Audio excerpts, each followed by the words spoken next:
որոնք սպասարկում էին արևմուտքի շահերը։ Հավանաբար լսել եք այսպես կոչված սովետոլոգիայի մասին, սովետոլոգների մասին, որոնք անմիջականորեն համագործակցում էին ամերիկյան պետդեպարտամենտի եւ այլ պետական կառույցների հետ, սպասարկելով ամերիկյան շահերը եւ նաեւ մյուս արևմտյան պետություններում նման հաստատություններով կային, որոնք միմյանց հետ կապված էին, եւ ցավոք սրտի հայագիտությունը արևմուտքում հայտնվեց այս սովետոլոգիայի տիրի ներքո։ Այս սովետոլոգիայի ազդեցության տակ հենց պատճառն այն էր, որ Հայաստանը խորհրդային մաս է, իսկ Թուրքիան ՆԱՏՕ-ի։ Սկսած 1960-ական թվականներից Ամերիկայում առաջացան հայկական ամբիոններ, որոնք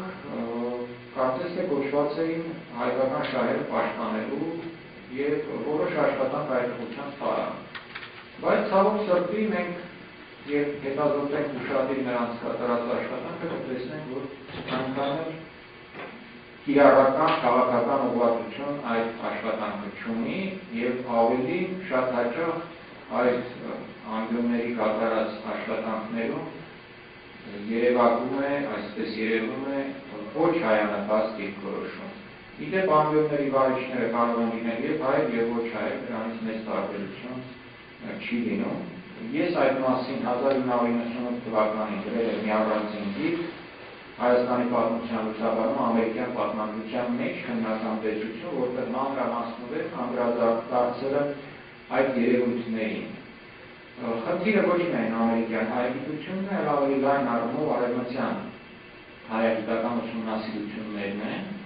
Էլ չասած, որ այս շրջանակից դուրս հայագիտական զուտ շրջանակից դուրս գոյություն ունեն բազմաթիվ զուտ պրոթուրքական, արդեն հայերի հետ ոչ մի կապ չունեցող հաստատություններ, համալսարաններում թուրքագիտական ամբիոններ կամ թուրքագիտության հետ կապված համալսարաններ, օրինակ Փրինսթոնի համալսարանը շատ կապված է թուրքագիտության հետ, Չիկագոյի համալսարանը շատ կապված, Թուրքիայի հետ են կապված։ Հիշենք նաև, որ Թուրքիան 52 թվականից ՆԱՏՕ-ի անդամ է եւ ունի այլ կարգի կապեր նույնպես ռազմական, հետախուզական եւ այլն իր դաշնակիցների հետ։ Այս ամեն ինչը անդրադարձել է Հայաստանի նկատմամբ վերաբերմունքին սոցիալական հրատարակություններում, հանգագիտարաններում, դասագրքերում, առհասարակ Հայաստանին վերաբերող ինչ-որ նյութերում, եւ դա երկար պատմություն ունի։ Ընդհանուր առմամբ մոտավորապես 200 տարվա, բայց հատկապես այս սառը պատերազմի տարիներին։ Այս ընդհանուր ակնարկից հետո ես փորձեմ ձեզ ներկայացնել կոնկրետ օրինակներով, որպեսզի պարզ լինի ինչի մասին եմ ես ասում։ Ընդհանուր առմամբ այս կետերը, որոնք հայոց պատմության եւ մշակույթի մասին բավականին աղավաղված ձևով են ներկայացնում արևմուտքում, հետևյալն է։ Առաջին, հայտարարվում է, որ իբր հայերը հայկական լեռնաշխարհի բնիկ ժողովուրդը չեն, այլ երկրորդ են։ Երկրորդ, փորձում են անջատել եւ օտարել Հայաստանի պետականության հզորագույն օրարտական շրջանը, որը Հայաստանի պետականության շրջան է, օտարել հայ ժողովրդի պատմությունից, մշակույթից, նրա հավաքական հիշողությունից։ Երրորդ, սևացնում են հայոց պատմության եւ մշակույթի մեծ գործիչները։ Օրինակ, պատմահայր Մովսես Խորենացուն բնութագրում են որպես Հարվարդի համալսարան 1978 թվականին առաջին անգամ լույս տեսավ Մովսես Խորենացու հայոց պատմություն երկը անգլերենով եւ այնտեղ ներածությունը, որը մի ուսումնասիրություն է, իբր ուսումնասիրություն է, բավական ծավալուն առանձին գիրք է կարելի ասել, այդ ներածության մեջ ինչ հայհոյանք ասեց Խորենացու հասցեին չի հասցված։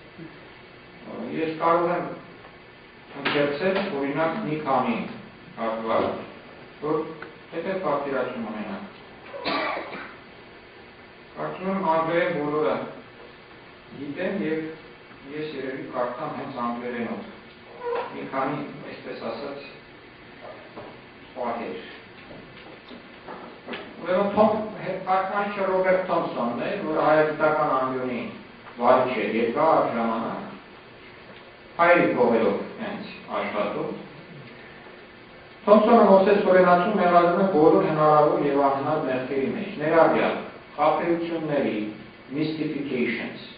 զանազան պատմություններ հնարելու, entirely Moses' own invention. Here also Moses invents a history. Moses invents a history. Again, he has given a personal, audacious, and composite story. Այնուհետև դիտավորյալ աղբյուրները աղավաղելու եւ դրվագներ որինելու, he willfully distorts his sources and invents episodes. Կեղծարարության մեջ, fraud,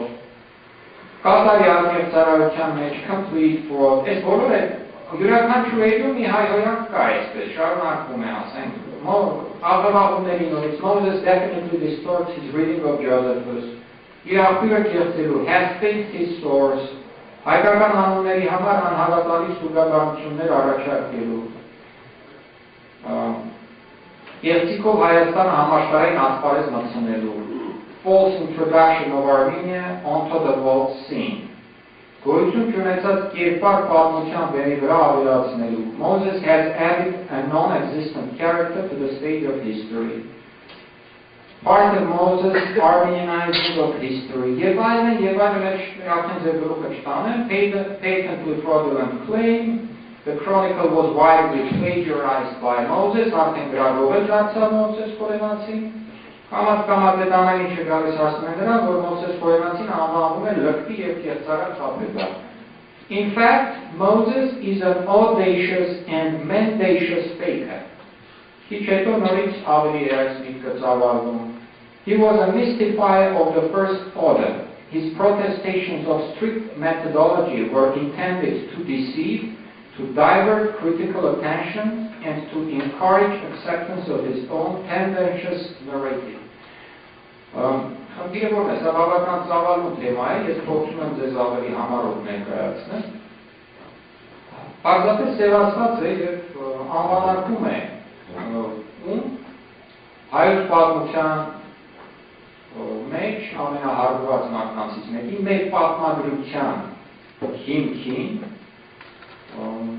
և նաև Մովսես Խորենացին մեր եկեղեցու սուրբն է, եկեք չմոռանանք, նա թարգմանիչներից է Սուրբ Գրքի և սրբացված անձ է, այսինքն մեզ համար Մովսես Խորենացին պատմահայրը սիմվոլ է, խորհրդանիշ է և անվանակիր խորհրդանիշը այն էլ այսպիսի ոճով 5-րդ դարի ապրած խորհրդանիշը, որին իհարկե չեն ընդունում, թե նա 5-րդ դարում է ապրել, այլ ասում են, թե 8-րդ դար է, տեղափոխում են 8-րդ դարի վերջ, իբր խաբել է, որ 5-րդ դարում է ապրել, եւ այլն։ Այսպես անվանակիր նշանակում է մեզ բոլորիս անվանակիր։ Սա է ընտրել, եթե խորհրդանիշն են անվանակում հայհոյում, դա բոլորին են հայհոյում։ Մի բան, որ հարվածում է ժողովրդի արժանապատվությանը։ Իսկ արժանապատվությունը ոտնահարելուց հետո, եթե ժողովուրդը կուլ է տալիս այդ արժանապատվության ոտնահարումը, անմռունչ կերպով, այն էլ մենք ոչ միայն կուլ